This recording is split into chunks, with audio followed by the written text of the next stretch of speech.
विवेक और सृजना की प्रेम कहानी एक छोटे से गांव में शुरू हुई, जहां दोनों बचपन से पड़ोसी थे। सृजना एक साधारण और शांत स्वभाव की लड़की थी, जबकि विवेक हमेशा खुशमिजाज और लोगों की मदद करने वाला व्यक्ति था। स्कूल के दिनों में दोनों के बीच एक गहरी दोस्ती थी, लेकिन कॉलेज के बाद विवेक शहर चला गया। कई सालों बाद विवेक गांव लौटकर आया और उसने देखा कि सृजना अब एक स्कूल में अध्यापिका है।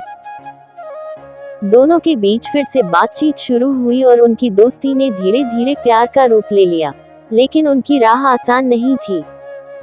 सृजना के परिवार को ये रिश्ता मंजूर नहीं था, क्योंकि विवेक की आर्थिक स्थिति अच्छी नहीं थी।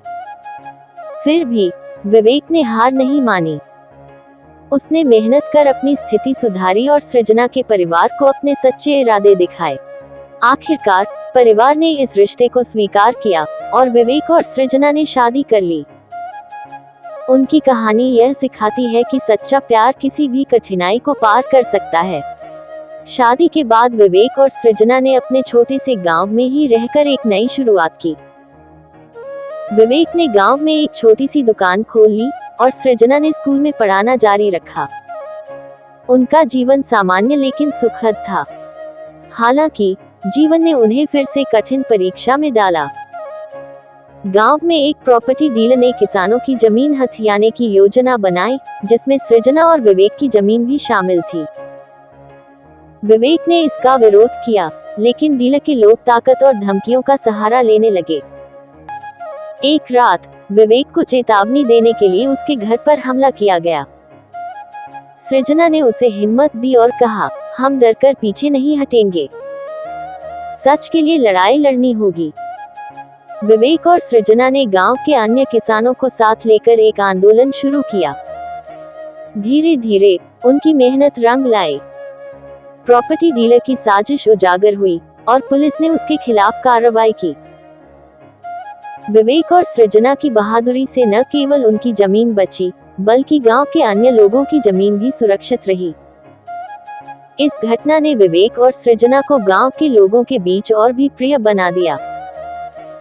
उनका प्यार और एकता ये साबित करती है कि जब तक साथ हो, कोई भी मुश्किल असंभव नहीं है। प्रॉपर्टी डीलर की हार के बाद गांव में शांति लौट आई। विवेक और सृजना ने अपना जीवन फिर से सामान्य ढंग से जीना शुरू किया।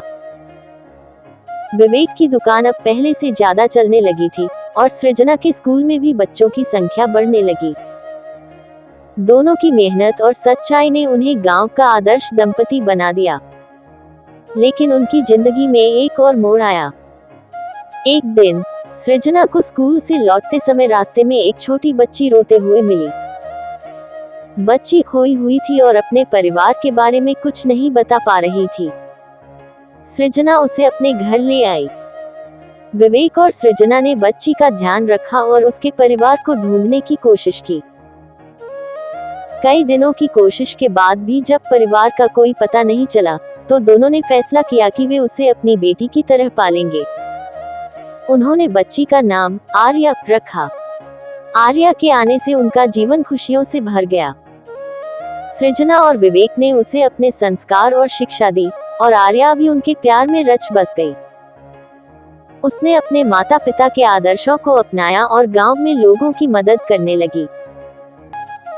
आर्या की परवरिश और विवेक सृजना की मेहनत ने ये साबित कर दिया कि प्यार और अपनापन खून के रिश्तों से ज्यादा मजबूत होते हैं।